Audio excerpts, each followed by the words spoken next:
I was on my way to my daughter's house for dinner, looking forward to a warm family evening, when my lawyer sent me a message. Call me urgently. My heart skipped a beat. I dialed the number, and what he told me about my daughter shocked me. You won't believe what she wanted to do. Before we continue, please subscribe to the channel, and write in the comments what time it is where you are now. My hands were steady on the quarterly reports when my phone buzzed. The screen lit up with Michael's name. Call me immediately. Emergency regarding Etta. MR. The pen slipped from my fingers. 30 years of building Hansen Tech, and I'd never seen Michael Reed write emergency about family. I dialed before the screen went dark. Wiley? His voice was professional steel. I need to warn you. Etta filed a lawsuit. She wants you declared incompetent to run Hansen Tech. The words hit like ice water. What are you saying? That's impossible. She's my daughter. She has a group of shareholders. They claim you've lost your edge due to emotional instability. I dropped into my chair. Through the floor-to-ceiling windows, Seattle's skyline blurred. The same view I'd watched for decades while building this company. For her. How much time does she have? Hearing in 1 week. We need to act fast. My mouth went dry. 1 week? Wiley, she's been preparing this for months. The documentation is extensive. Financial records showing supposedly erratic decisions. Testimonies from board meetings. I stood pacing between my desk and the window. Rain streaked the glass like tears I couldn't shed. What testimonies? Claims about emotional outbursts. Questionable strategic choices. They're painting you as a man losing control. That's absurd. But even as I said it, doubt crept in. Had I shown too much passion in recent meetings? Defended old strategies too fiercely? I know it is. But they have paperwork, Wiley. Lots of it. The office felt smaller suddenly. Awards lining the walls. Photos of groundbreaking ceremonies. All meaningless if my own daughter could take it away. Who else knows? The filing is sealed for now, but the shareholders she's recruited, James Corbin, Patricia Wheeler, 3 others, they're meeting tomorrow. I gripped the phone tighter. She recruited them, with promises of higher dividends under new leadership, her leadership. The betrayal cut deeper than any business loss I'd faced. Etta, my brilliant, ambitious daughter, the one I'd groomed to eventually take over, but not like this, never like this. What do you need from me? Everything. Financial records, medical documentation proving your competence, character witnesses. We're building a defense from scratch in 7 days. I closed my eyes. 48 hours ago, I'd been planning to mention her promotion to CEO within the year. Now she was trying to destroy me. Wiley, are you there? I'm here. My voice sounded foreign. Schedule whatever meetings you need. I'll clear my calendar. Good. And Wiley, don't confront her yet. We need to understand their strategy first. After hanging up, I sat in the growing darkness. Seattle's lights twinkled below, but the warmth had left the room, left my life. I gathered my things mechanically, coat, briefcase, keys. The same routine I'd followed for 30 years, but everything had changed in one phone call. The elevator descended in silence. 50 floors down, my legs felt unsteady. In the parking garage, I sat in my car for 10 minutes, hands on the steering wheel, trying to make sense of it. Etta was having dinner with her family tonight, our weekly tradition. Should I go? Pretend nothing had happened? The thought of sitting across from her, making small talk while she planned my destruction. But maybe I needed to see her face, study her expressions, understand who my daughter had become. I started the engine and pulled into Seattle's evening traffic, heading toward Bellevue, toward answers I wasn't sure I wanted to find. Etta's front door opened before I could knock. She stood there in her cream sweater, smile perfectly calibrated. Dad, right on time. Her hug felt rehearsed. Come in, it's freezing out there. I studied her face for cracks in the mask, found none. Sophie's been asking about Grandpa all day. Etta led me through the foyer. She drew you another picture. The house smelled like roasted chicken and lies. I followed her into the open kitchen where Trevor was setting the table. He looked up with nervous energy. Wiley, good to see you. His handshake lingered too long. Can I get you a drink? Wine? Something stronger? Wine's fine. I watched Etta move around the kitchen. Efficient. Controlled. The same way she handled board meetings. Sophie bounded in wearing paint-stained overalls. "Grandpa!" I lifted her easily, grateful for something genuine in this house of pretense. "What's this I hear about a picture?" "It's us at the office. See, that's you at your big desk, and that's me in the spinning chair." She thrust a crayon drawing at me. Stick figures in what resembled Hansen Tech's logo colors. Innocent, trusting, everything her mother wasn't. "It's beautiful, sweetheart." I kissed her forehead, catching Etta watching us. Something flickered across her expression. Guilt? Calculation? "Sophie, wash your hands for dinner," Trevor said, his voice too bright. Etta moved between stove and counter with practiced efficiency. "Dad, you look tired. Maybe you should rest more?" The loaded question. I met her eyes. "Work keeps me sharp. By the way, how are things in the finance department?" She paused, wooden spoon halfway to her mouth for tasting. "Let's not talk about work at dinner." "Since when?" I kept my tone light. "You usually love discussing quarterly projections." "Not tonight." She turned back to the stove. "Family time is sacred." Sacred. Like loyalty used to be. Trevor cleared his throat. "Sophie drew that picture during her art time today. She's been talking about visiting the office again." "Maybe next week?" I said, wondering if I'd still have an office next week.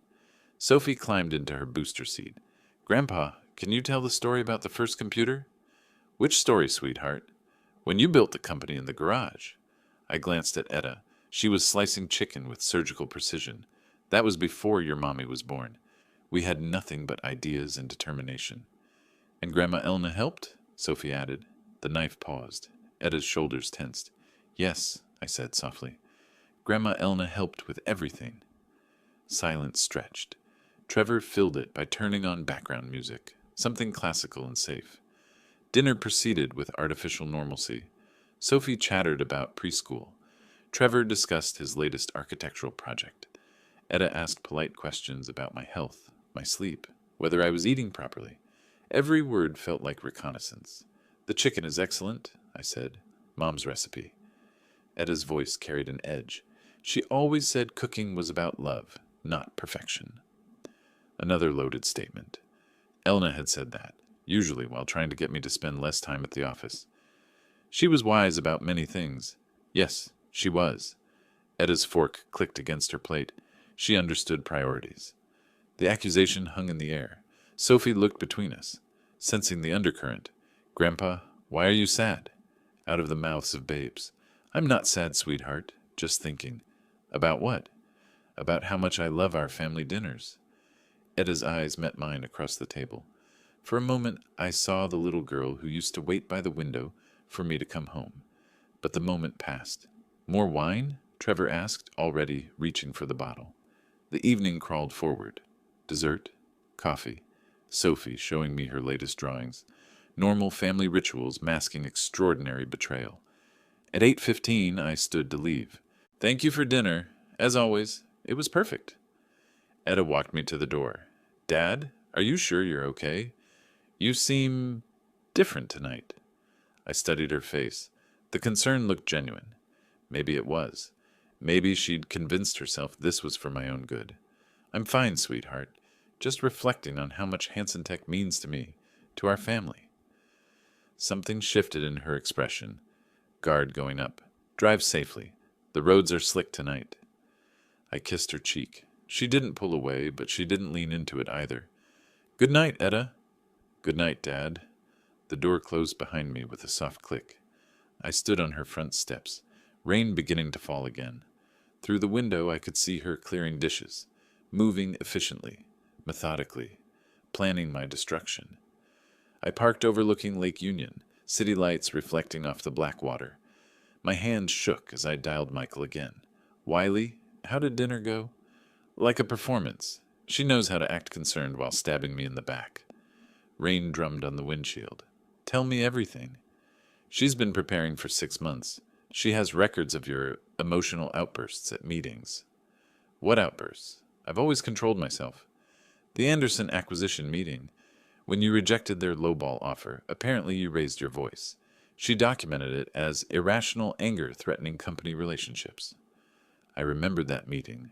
I'd been passionate, not angry. There was a difference. What else?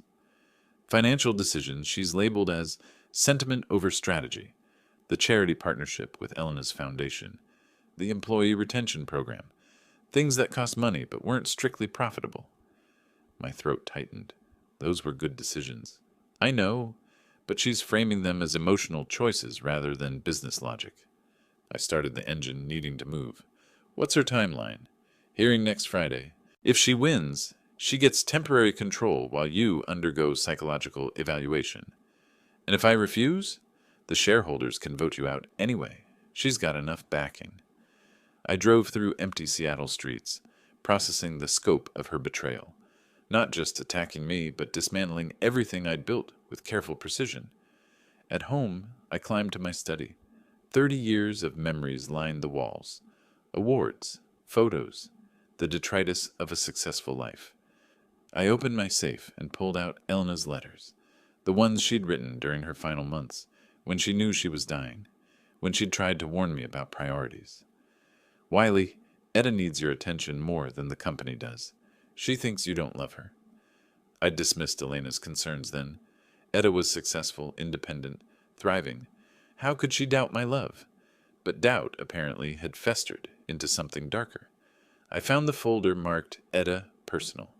School records, report cards, photos from company events where she'd stood beside me, proud and eager. When had that pride curdled into resentment? My computer chimed with an encrypted email from Michael. Legal documents. Etta's formal complaint, dense with accusations and medical recommendations. Subject displays increasing emotional volatility and attachment to outdated business practices. His refusal to embrace modern corporate strategies suggests diminished cognitive flexibility consistent with early-stage dementia or depression following spousal loss. Depression following spousal loss. They were using Elena's death against me, using my grief as evidence of incompetence. I poured 3 fingers of scotch and kept reading.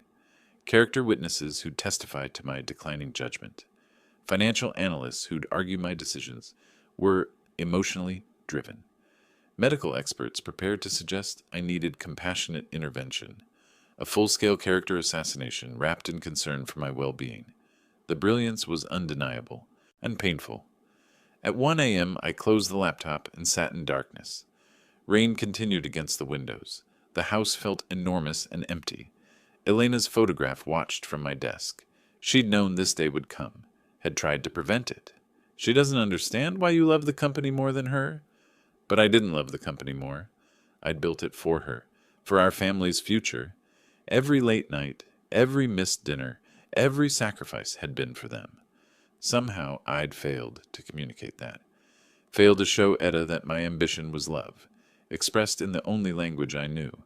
Now she was speaking a different language, the language of corporate warfare, and she'd learned it well. Too well. I opened my phone and started typing notes, names of allies, potential strategies, ways to prove my competence while dismantling her case. If Etta wanted a war, she'd get one, but she'd underestimated her opponent. I hadn't built Hansen Tech by surrendering to superior forces. I'd built it by outthinking them. Dawn was still hours away, but I felt something stirring. Not just anger or hurt. Strategy. Purpose. My daughter had declared war on everything I'd built. Everything I was. Time to remind her who taught her how to fight. The elevator climbed toward Steve's floor with deliberate precision. I shifted the briefcase containing 2 weeks of evidence. Time to stop playing defense. Steve Wilson's corner office occupied the same building as mine, 3 floors down. Same view of Lake Union. Different perspective on everything else. His assistant waved me through. "He's expecting you, Mr. Hansen." Steve looked up from quarterly projections, reading glasses perched on his nose. 60 years of friendship in those familiar blue eyes. "Wiley, perfect timing. I was just reviewing the... We need to talk." I set the briefcase on his conference table with a deliberate thud. "Close the door." Something in my tone made him move quickly. The door clicked shut. "What's wrong?" "Etta's trying to have me declared incompetent." Steve's face went through 3 expressions in 2 seconds. Confusion, disbelief, concern. "That's impossible." I opened the briefcase. Legal documents spread across the polished table like battle plans. "She filed suit 2 weeks ago. Wants temporary control while I undergo psychological evaluation? Steve sank into his chair. Why didn't you tell me sooner? I needed to understand the scope first. I pulled out the shareholder analysis. Look at this. The document showed our investor base mapped like a military campaign. Green for loyal, red for convinced by Etta, yellow for undecided, too much red. Corbin's already committed, I said. Patricia Wheeler, too. 3 others. Steve studied the names. Wiley, she promised Corbin 15% dividend increase. Based on what? Staff cuts? She talks about implementing AI and automation. I felt something cold settle in my chest. That would destroy the company culture we built for 30 years. But young shareholders don't understand this. They only care about numbers. Steve had been monitoring internal communications. Co-founder privileges included access to company email systems. The intelligence he'd gathered painted a clear picture. Etta had been methodical. Each shareholder approached with tailored promises. Corbin got profit projections. Wheeler received efficiency studies. Others heard modernization speeches. She's selling them a fantasy, I said. A profitable fantasy. Steve pulled up email chains on his computer. Look at these revenue forecasts she's sharing. The numbers were aggressive, unrealistic, based on firing half our senior staff and automating customer service. This isn't innovation, it's corporate vandalism. Try explaining that to shareholders watching tech stocks soar. I spread financial reports across the table. Our actual performance over 3 years. Steady growth, consistent profits, satisfied employees. We've averaged 12% annual growth, I said. Our retention rate is 94%. Customer satisfaction scores are industry leading. But she's promising 25% growth through strategic restructuring. The phrase made me sick. Strategic restructuring. Corporate speak for destroying lives. What about Corbin? Is he completely lost? Steve leaned back. Maybe not. He respects long-term stability, but he's scared of missing the next big wave. Then we remind him what happens to companies that chase every trend. I pulled out a folder marked Competition Analysis. Companies that had followed Etta's preferred strategy. Most had imploded within 5 years. Remember TechFlow Industries? Steve nodded grimly. Automated everything. Stock price tripled. Then customer service collapsed. Exactly. They're worth 20% of their peak now. We spent the next hour mapping strategy, which shareholders could be saved, what evidence would convince them, how to present our case without seeming desperate. The rain outside had intensified. February in Seattle meant constant gray skies, perfect weather for corporate warfare. There's something else, Steve said quietly. Her legal representation. Laura Blake. Michael briefed me. She's good, aggressive, turns courtrooms into theater. Then we give her a better show. Steve's computer chimed with a calendar reminder. Board meeting next week. Routine quarterly review. She'll make her move there, I said, unless we move first.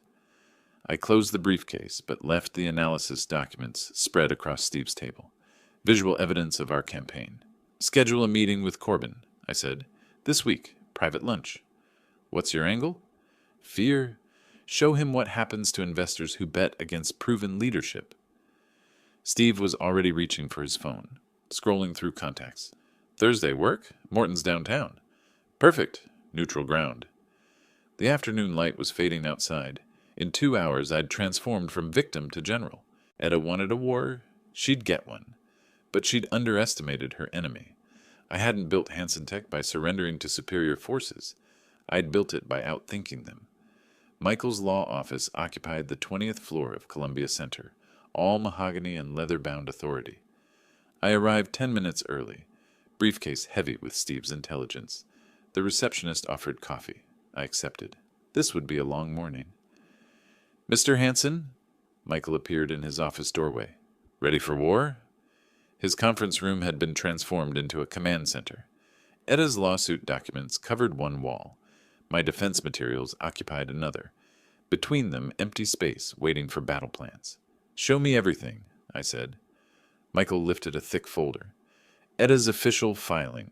47 pages of accusations, evidence, and medical recommendations. I flipped through pages of surgical character assassination. Every passionate defense of company values, reframed as emotional instability.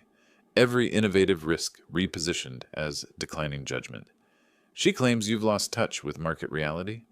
Our profits grew 12% last year, but she says that's due to her initiatives, not yours. Classic Etta, rewriting history with herself as the hero. What about her evidence? Michael pulled out a separate stack.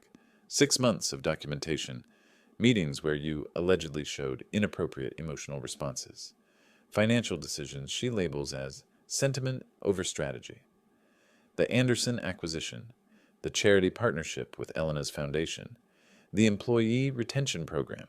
All good decisions, all profitable in the long term, all dismissed as emotional weakness. And her legal representation? Laura Blake. Michael's expression darkened. 38 wins in 42 competency hearings. She specializes in family business disputes. Meaning? She knows how to make loving fathers look like declining patriarchs. I studied Blake's photograph on Michael's computer. Sharp features, predatory smile, woman who'd built a career on destroying family legacies. Laura Blake is known for turning court sessions into theater. Then we write a better script? Michael pulled out our defense strategy, character witnesses, financial evidence, medical evaluations proving my mental acuity. I've scheduled cognitive assessments with 3 independent doctors. Blood work, psychological evaluation, complete physical. Overkill? Necessary. Blake will question your competence from every angle. The irony was bitter. At 62, I was sharper than most men half my age. But Etta had weaponized my grief over Elena's death. She's claiming delayed trauma response? Emotional deterioration following spousal loss, manifesting in poor business judgment and increased volatility. Using Elena's memory against me, the calculation was breathtaking. What's our counter strategy? Michael smiled for the first time that morning. Turn her greatest strength into weakness. He spread out our own evidence. Etta's promises to shareholders, unrealistic financial projections, email chains showing her 6-month deception campaign. We're filing a countersuit. For what? Breach of fiduciary duty, conspiracy to defraud shareholders, intentional infliction of emotional distress. The last charge felt personal, which it was. Will it work? It'll force her to defend her own actions instead of just attacking yours. Michael produced a formal document, our counter lawsuit. 23 pages of legal accusations wrapped in corporate language. She'll be furious. Good. Angry people make mistakes. I signed the papers with steady hands. No trembling now, just cold determination. When do we file? Today. Blake will have it by 5 p.m. The rain outside had turned to sleet. February in Seattle was always brutal. Perfect weather for legal warfare. One more thing, Michael said. The hearing date. March 15th. 3 weeks, I calculated rapidly. Enough time to prepare witnesses? If we move fast. Michael's assistant knocked. Excuse me. Mr. Wilson is here for the 11:30 appointment. Steve entered carrying his own briefcase. The alliance was expanding. Gentlemen, he said, ready to save our company. The 3 of us stood around the conference table looking at evidence of family betrayal spread across polished mahogany. Etta wanted to play legal games, I said. Now she gets to learn the rules. Outside, Seattle's skyline disappeared into gray mist. But inside this room, clarity was crystallizing.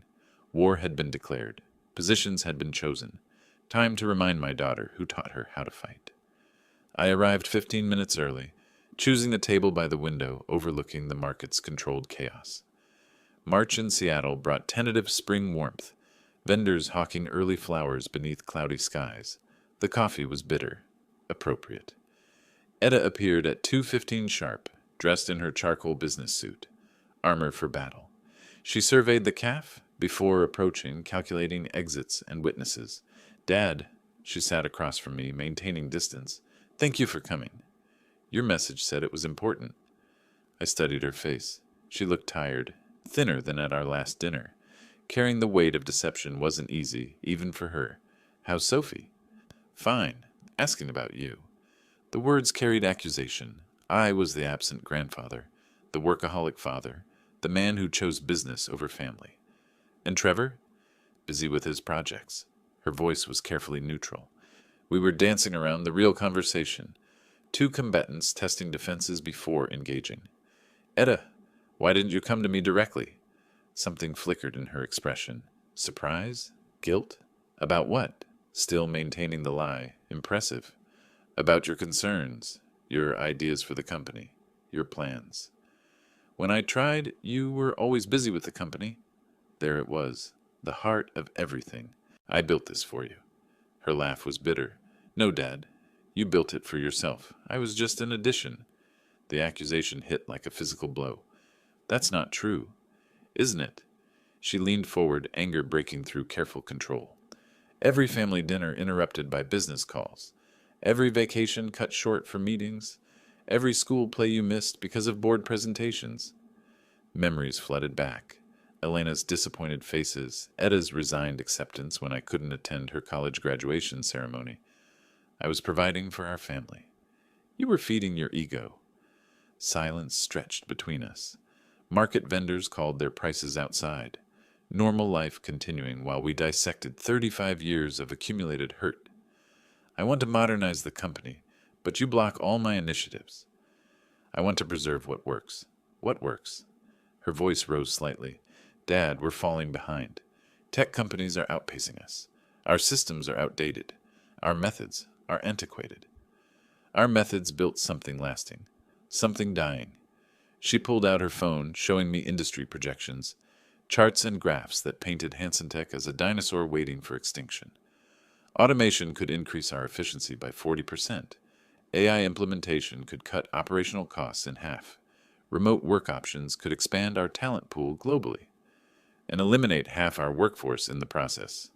Some positions would be restructured, destroyed. I finished. You're talking about destroying lives, families, people who've given us decades of loyalty. Her jaw tightened. Business isn't about loyalty, Dad. It's about results. When did you become so cold? When I realized sentiment doesn't pay dividends. The words hung between us like a blade. This wasn't my daughter speaking. This was someone else entirely. Who taught you that? You did. She met my eyes directly. Every time you chose the company over us.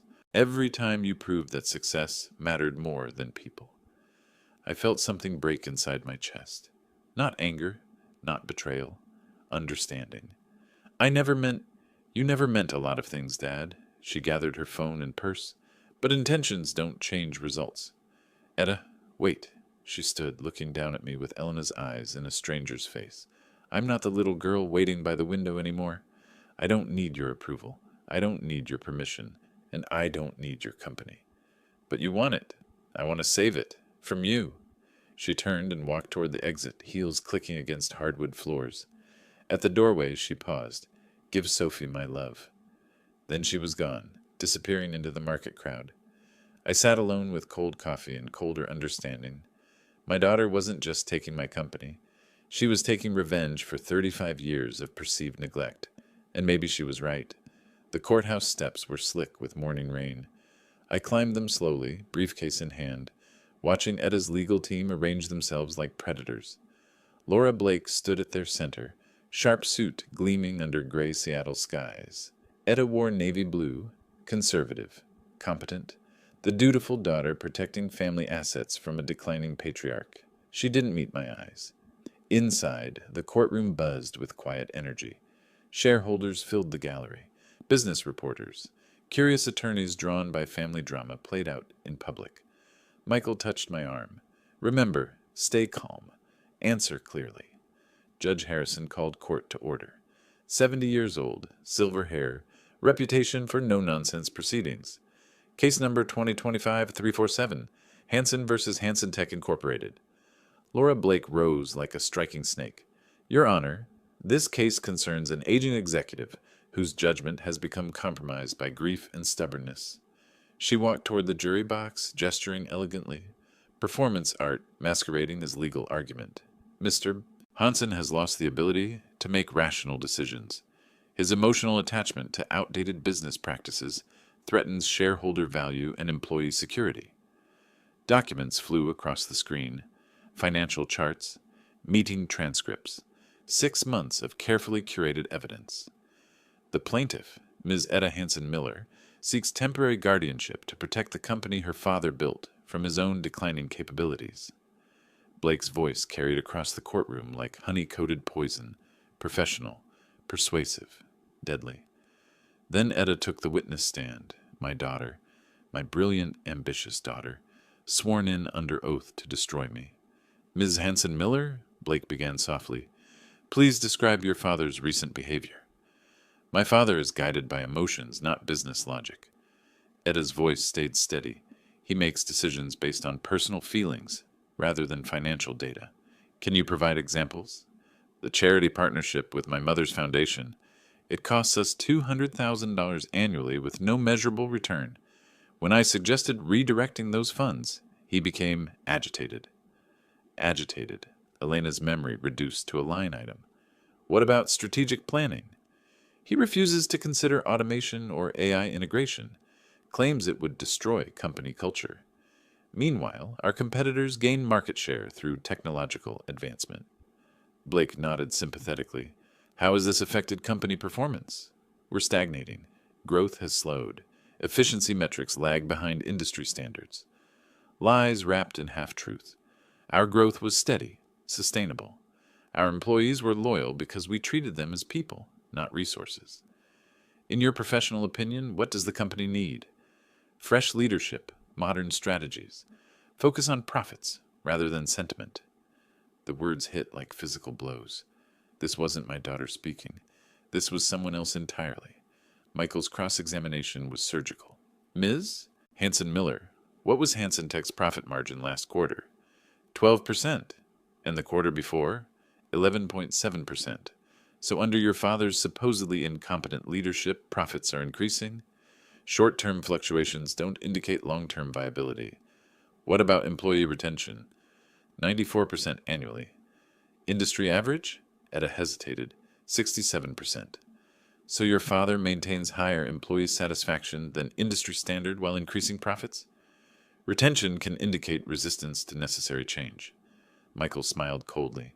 Or exceptional leadership. Blake objected. Judge sustained. But damage was done. James Corbin testified next. Straightforward. Profit-focused. We need leadership that prioritizes shareholder value. Ms. Hanson Miller understands modern business realities. When the morning session ended, I felt drained. Watching your daughter publicly dissect your competence required a strength I didn't know I possessed. But Michael squeezed my shoulder. Phase 1 complete. Tomorrow, we fight back. Outside, Seattle's spring rain continued. Etta walked past without acknowledging me, surrounded by her legal team. My little girl, who used to wait by the window for Daddy to come home. Now she couldn't wait for me to disappear. My assistant knocked, softly. Mr. Hanson, there's something you need to see. Sarah placed a folder on my desk marked Employee Communications. Confidential. Her face was grim. Etta's been holding private meetings, promising salary increases that would bankrupt us. I opened the folder. Meeting transcripts. Email threads. 6 weeks of secret promises to key employees. 20% salary increases across engineering. 30% for department heads. Stock options that didn't exist. Where did you get this? People talk, Mr. Hanson, especially when promises sound too good to be true. Steve Wilson arrived as I was reading the worst of it. His expression matched Sarah's. We have a problem, Wiley. He dropped his own briefcase on the conference table. Etta's approaching new shareholders, pension funds, investment groups, painting you as an obstacle to explosive growth. Steve pulled out printed emails. Etta promises employees 20% salary increases. Based on what? Magic? She's telling them automation will cut costs so dramatically that massive raises are inevitable. The mathematics were impossible. Even full automation wouldn't generate enough savings for her promised increases. She's committing fraud. Gets better. Steve powered up his laptop. I've been monitoring internal communications. Found something interesting about her lawyer. Laura Blake's face appeared on screen. Professional photograph attached to a news article. Blake was sanctioned by the Bar Association 2 years ago. Suborned perjury in a similar case. Temporarily suspended from practice. My phone rang. Michael's number. Wiley, I have evidence that Laura Blake violated ethical standards. What kind of evidence? She coached Etta's testimony. Told her exactly what to say, how to phrase accusations. That's witness tampering. The pieces were falling into place. Etta's polished performance hadn't been natural confidence. It had been scripted. More importantly, Michael continued, I found financial irregularities in Etta's account management. What irregularities? Etta transferred funds between accounts without your consent. 3 separate occasions. Total amount, $847,000. The number hit like ice water. For what?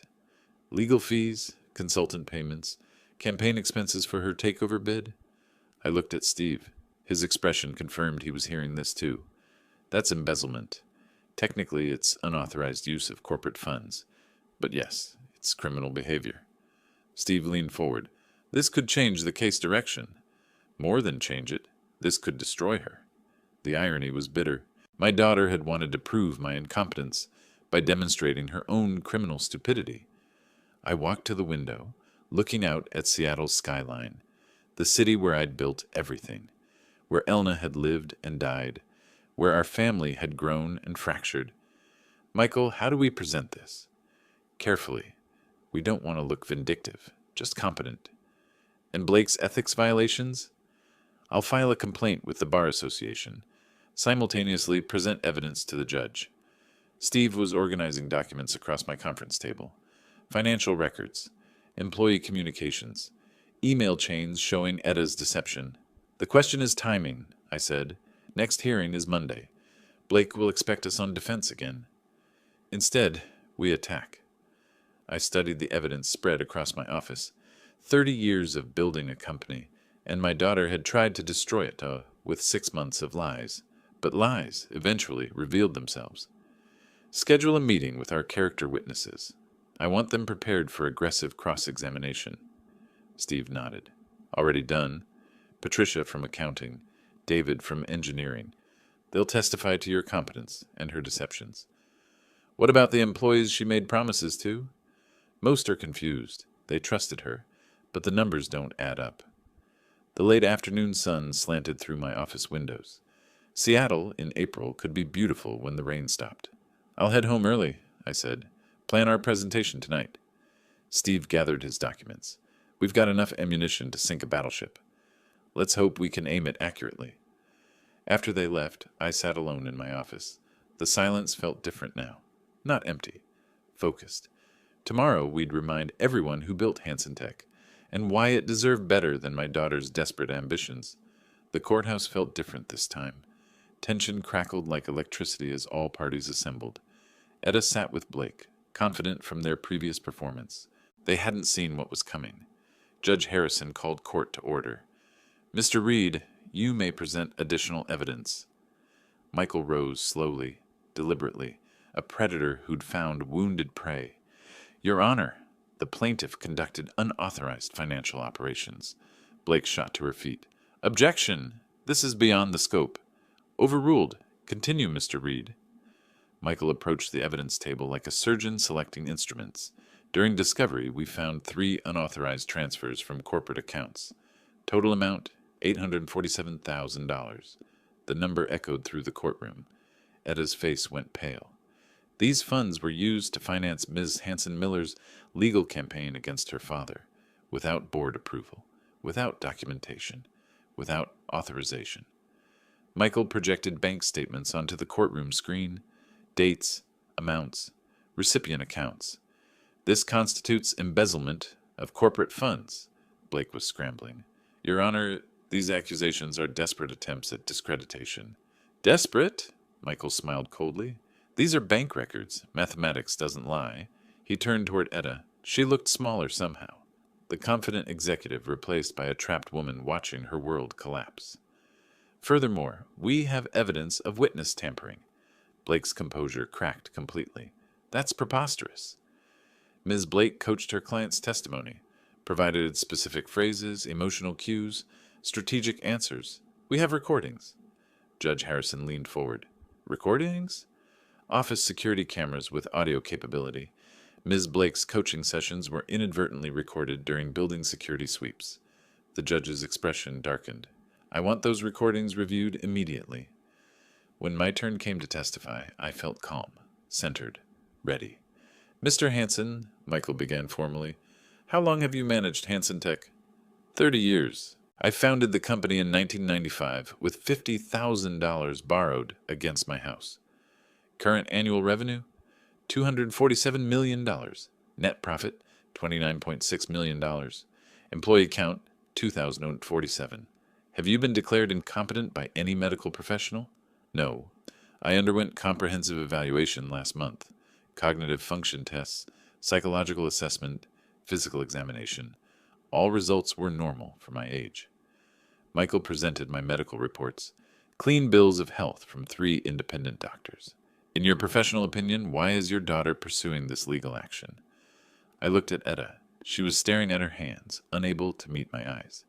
She believes I've prioritized company culture over maximum profits. She wants to implement automation and cost-cutting measures that would eliminate jobs and reduce employee benefits. Is profit maximization always the correct business strategy? No.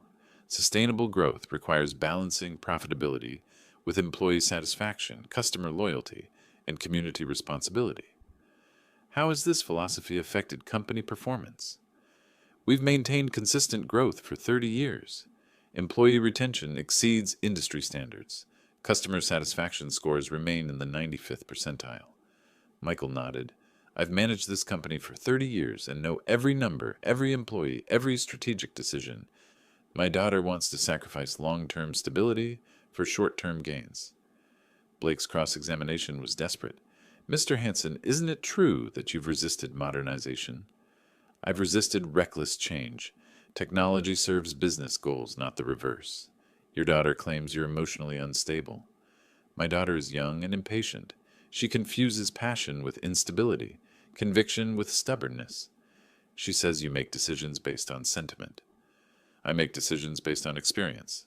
30 years of building something lasting.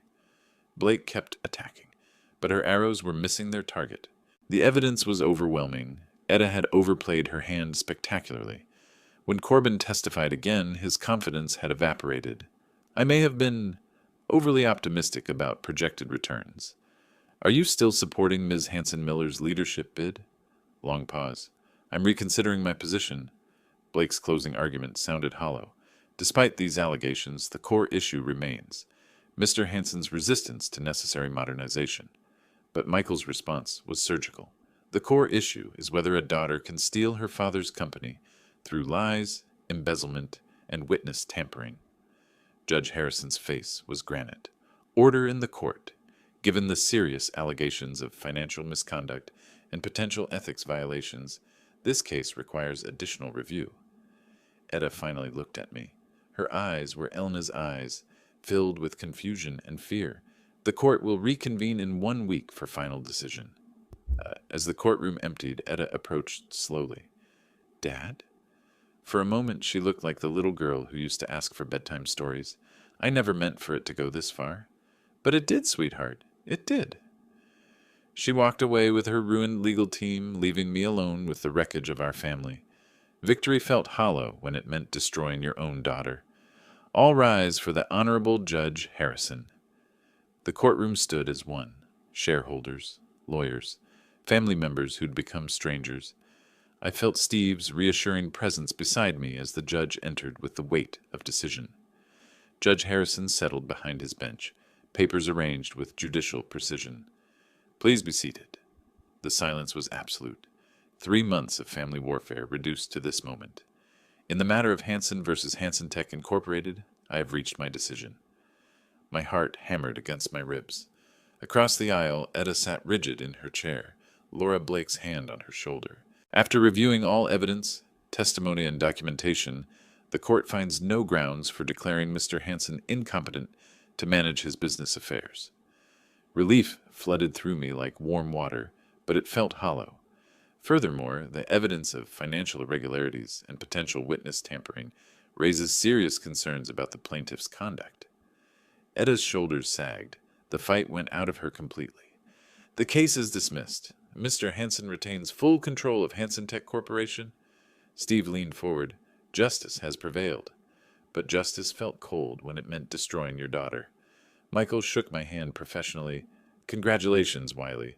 Your competency has been vindicated. Vindicated. The word tasted bitter. Across the courtroom, James Corbin was already moving toward us, opportunistic as always. Mr. Hanson, I want to express my full confidence in your continued leadership. Yesterday he was backing Edda's revolution. Today he was my loyal supporter. Of course, James. Business as usual. Laura Blake gathered her papers with mechanical precision. Her career had taken a significant blow.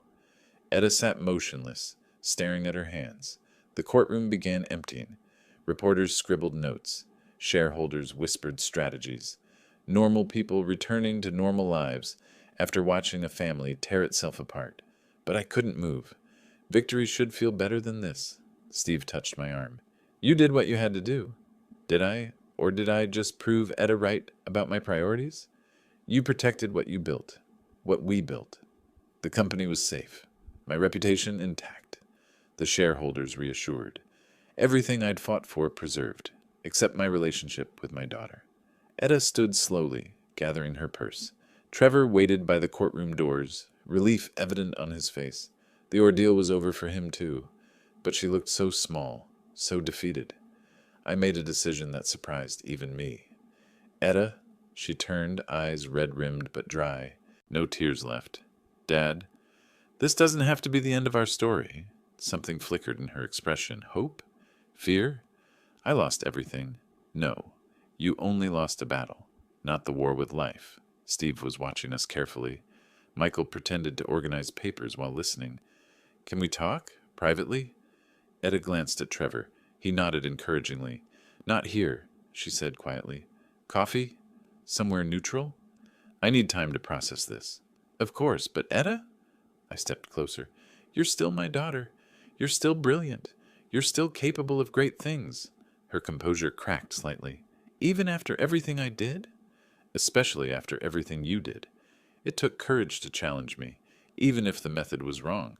She looked at me with Elena's eyes, confused and hurt, but seeing something new. I'll call you next week. It wasn't much, but it was a beginning. As she walked away with Trevor, I felt something I hadn't expected. Not victory, not vindication. Hope. The company was mine. The family could still be saved. And maybe, just maybe, we could build something better together. 10 days of waiting had led to this bench overlooking Lake Union. The water sparkled in late afternoon sun, Seattle's skyline rising like promises behind the trees. I'd arrived early, needing time to prepare. This conversation would determine whether we had a future or just a legal past. Edda appeared at 3:15, walking slowly across the grass. She wore jeans and a simple sweater, no business armor, no defensive walls, just my daughter. Dad, she sat beside me, maintaining careful distance. Thank you for coming. I've been thinking about what you said, at the courthouse. The lake lapped against the shore. Joggers passed. Normal life continuing while we attempted to rebuild ours. Dad, I never felt like you were proud of me. The words hit like physical blows. Edda? Every achievement felt invisible. Every success seemed less important than the next board meeting. I turned to face her fully. I was always proud of you. I just didn't know how to show it. Mom tried to tell you. She said I needed words, not just opportunities. Elena's voice echoed across 5 years. She needs your attention more than the company does. Your mother was wiser than I gave her credit for. I wanted to prove I was worthy of your love. My love doesn't need proof. It's unconditional. She laughed bitterly. Then why did it feel so conditional?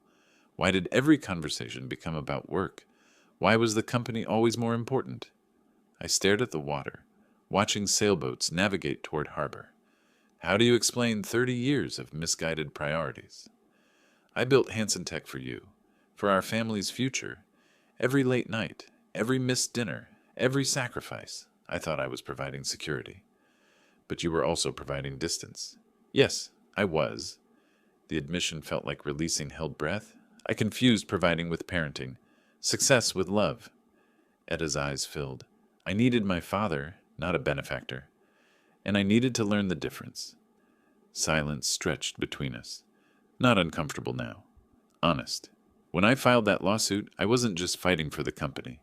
I was fighting for recognition, for validation that I mattered to you. You've always mattered. I just showed it poorly. She wiped her eyes with the back of her hand. I nearly destroyed everything. No, you nearly saved us. How can you say that? I embezzled money. I lied to shareholders. I tried to have you declared incompetent. You forced honesty.